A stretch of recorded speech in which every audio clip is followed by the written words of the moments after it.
जैसे मैंने बोला कि आप कुर्ता फाड़ के लिए काफ़ी फेमस है, क्यों, ऐसा क्यों? जो चीफ मिनिस्टर थी यहाँ की महबूबा मुफ्ती, उसने वो इनकार किया था तिरंगा उठाने के लिए, और मैंने अपने वो जज्बात बाहर निकाले, कुर्ता फाड़ के मैंने। अगर हम इजहार नहीं करते तो मेरे ख्याल में महबूबा मुफ्ती ने और कोई ड्रामा किया होता। पर से आज तक मैं कभी डरा नहीं हूँ और न किसी के सामने अपना सिर झुकाया है। हिंदुस्तान के लिए अपनी जान भी फिदा कर दूंगा, मगर अपने हिंदुस्तान को हकीकतन इसका सर झुकने नहीं। बीजेपी को दिल से चाहता हूँ, ये मेरी हकीकतन माँ जैसी है। लाल चौक में कभी तिरंगा नहीं लहराया जाता, लेकिन पूरा लाल चौक ही दुल्हन की तरह सज गया था तिरंगे में, तो उसके बारे में क्या कहना चाहेंगे? कि बम ब्लास्ट और हुर्रियत की कालें, हुर्रियत के लोग।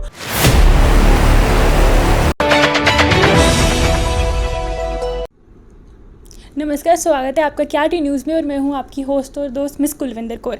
आज मेरे साथ बातचीत करने के लिए मौजूद हैं, आप देख ही सकते हैं, कुर्ता फाड़ जावेद कुरैशी। आइए इनसे बातचीत करते हैं, जानते हैं इनका क्या मूड है, आज क्या घूमने आए हैं जम्मू में, क्योंकि ये कश्मीर घाटी से ताल्लुक़ रखते हैं जैसे कि हम सबको पता है, लेकिन जम्मू आए हैं आज, ये क्यों आए हैं, किस लिए आए हैं, सब बातचीत करेंगे, और कुछ विभिन्न मुद्दे हैं जिस पे हम चर्चा भी करेंगे। चलिए वीडियो की शुरुआत करते हैं। सबसे पहले तो सर आपका बहुत बहुत स्वागत है हमारे चैनल में। आपका भी बहुत बहुत, क्योंकि आपने टाइम निकाला और यहाँ पे आए, ये खुशकिस्मती की बात है। आपका बहुत बहुत शुक्रिया। सर टाइम मैंने क्या निकालना है, सर टाइम आप निकालेंगे हमारे लिए। नहीं, वो तो हमारा टाइम आपके लिए 24 घंटे है। अच्छा, तो सर सबसे जैसे मैंने बोला कि आप कुर्ता फाड़ के लिए काफ़ी फेमस है, क्यों, ऐसा क्यों? देखो, ये वो उस टाइम पे ऐसा हुआ था कि जो चीफ मिनिस्टर थी यहाँ की महबूबा मुफ्ती, उसने वो इनकार किया था तिरंगा उठाने के लिए, और मैंने अपने वो जज्बात बाहर निकाले, कुर्ता फाड़ के मैंने उसको दिखाया कि कश्मीर का हर एक शख्स आपको मुँह तोड़ जवाब दे देगा, क्योंकि अब फ़िरक़ परस्त लोग, इनकी सियासत नहीं होगी, और हम हिंदुस्तानी हैं, हिंदुस्तान को दिल से चाहते हैं। ये ऐसा नहीं है कि हम हिंदुस्तान को हकीकतन दिल से चाहते हैं। अगर हम इजहार नहीं करते तो मेरे ख़याल में महबूबा मुफ्ती ने और कोई ड्रामा किया होता। तब से ड्रामा बंद, और लाखों लोग तिरंगा लेके निकलते हैं, और वो जो कुर्ता फाड़ना मेरा था वो सबसे अहम था कश्मीर घाटी में। तो आपके लिए प्राउड मोमेंट है? नहीं, कोई ऐसा कोई इश्यू नहीं है। अल्लाह ताला के हाथ में सब कुछ है, वही उसी ने पैदा किया, वही मौत देने वाला है। किसी से डरते नहीं हैं हम। ज़िंदगी में बचपन से आज तक मैं कभी डरा नहीं हूँ और न किसी के सामने अपना सिर झुकाया है। हिंदुस्तान के लिए अपनी जान भी फिदा कर दूंगा, मगर अपने हिंदुस्तान को हकीकतन इसका सर झुकने नहीं दूंगा। जैसे कि आप कश्मीर घाटी से ताल्लुक़ रखते हैं, तो आपने पीडीपी या एनसी क्यों नहीं चुनी, आपने ये बीजेपी क्यों चुना? ये मकार सियासत है, क्योंकि इन्होंने लाशों पे सियासत की। खासकर कश्मीर घाटी में ये जब इक़्तिदार में आते थे, 6 मंथ बंद रहता था, 6 मंथ फिर ये हुर्रियत के हाथ में देते थे, क्योंकि इनको फंड्स आते थे मरकज़ से, फिर कोई हिसाब लेने वाला नहीं था। हमारे जो यूथ थी वहाँ कश्मीर की, जो नौजवान थे हमारे, जो पढ़े लिखे लोग थे, उन्होंने भी फिर वहाँ से शिफ्ट किया दूसरे देशों में। ये बहुत बड़ा इनकी वजह से हुआ, खासकर नेशनल कॉन्फ्रेंस पीडीपी।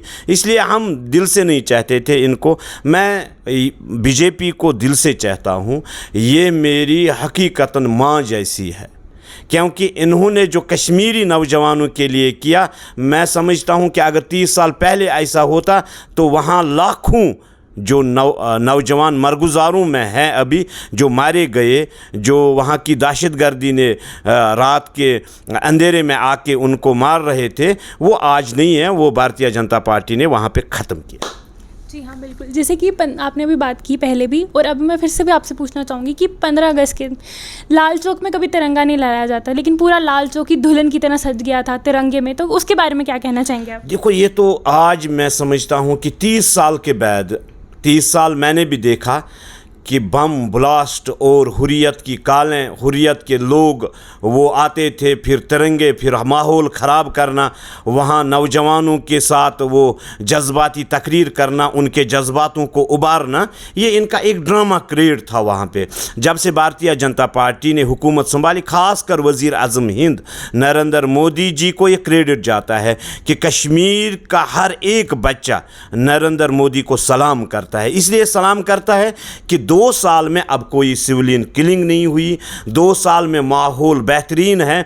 मैं जावेद कुरैशी एक ही नहीं हूँ, लाखों जावेद कुरैशी पैदा हुए हैं अब कश्मीर में, जो तिरंगा ही तिरंगा उठाते हैं और भारत माता की जय के नारे मारते हैं कश्मीर में। आपने खुद भी ये कहा कि आज 30 साल के बाद या 40 साल के बाद पूरा लाल चौक, पूरा घंटाघर, जहाँ पे तिरंगे का नाम ही नहीं होता था, अब खुद ब खुद, अब किसी को चढ़ाने की ज़रूरत नहीं है।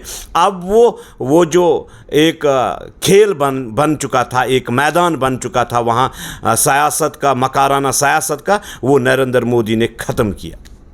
अब इस थोड़ा हट जाते हैं, थोड़ा हंसी मजाक की तरफ चलते हैं, नहीं तो लोग डर जाएंगे, मेरी जो ऑडियंस है वो डर जाएगी कि मैं ऐसे खतरनाक क्वेश्चन कैसे पूछ रही हूँ, तो मेरी ऑडियंस थोड़ा डर जाएगी। थोड़ा हंसी मजाक की तरफ चलते हैं। तो आज आप क्यों आए यहाँ पे? कश्मीर में इतना अच्छा मौसम है, यहाँ गर्मी में क्या करने आए जम्मू में? नहीं, एक्चुअली मुझे काम था, थोड़ा बहुत पार्टी ऑफिस में काम था, कुछ वर्करों के काम थे, उसलिए आया थोड़ा बहुत। और मैंने देखा, मैं आता हूँ गर्मी में भी, इससे पहले भी आता हूँ, आज ही जम्मू नहीं आता हूँ। जम्मू का माहौल मुझे अच्छा लगता है, यहाँ दिल को सुकून मिलता है। कश्मीर में थोड़ा बहुत वो दूसरे टाइप का माहौल रहता है, इसलिए वहाँ पे वो डर वो अभी तो नहीं है, मगर जम्मू आके यहाँ का एक वो माहौल बेहतरीन, सबसे वो भाईचारा माहौल, लोगों से मिलना, उठना, बैठना, दुकान पे जाना, हर एक के साथ बात करना। और मैं समझता हूँ हर एक को जम्मू में आना चाहिए, गर्मी में भी सर्दी में भी। वो ऐसा न हो कि मैं सर्दी में ही आ जाऊँ, गर्मी में नहीं, क्योंकि हम हिंदुस्तान के रहने वाले हैं, हमें हर एक मौसम का वो लुत्फ़ उठाना चाहिए। जैसे कि आज रक्षाबंधन है, तो उसके लिए हमारी ऑडियंस को क्या मैसेज देना चाहेंगे? बिल्कुल, मैं समझता हूँ ये सबसे बड़ा दिन है और तमाम देशवासियों को मैं मुबारकबाद देना चाहता हूँ इस रक्षाबंधन के दिन पर, और दुआएं भी करता हूँ कि ये दिन जम्मू कश्मीर में अमन व अमान लेके आ जाएं। और जो भी आज तक ख़ासकर जम्मू कश्मीर की मैं बात करूं, जो हुआ आज तक, अब दोबारा ऐसा न हो, अमन का माहौल रहे और हमारा भाईचारा आगे बढ़े। जी जी, बहुत बहुत शुक्रिया, थैंक यू। बहुत। जैसे कि आपने सुना, मैंने आज जावेद कुरैशी जी से बातचीत की है, और बाकी की अपडेट के लिए आप बने रहिए KRT न्यूज़ के साथ। नमस्कार।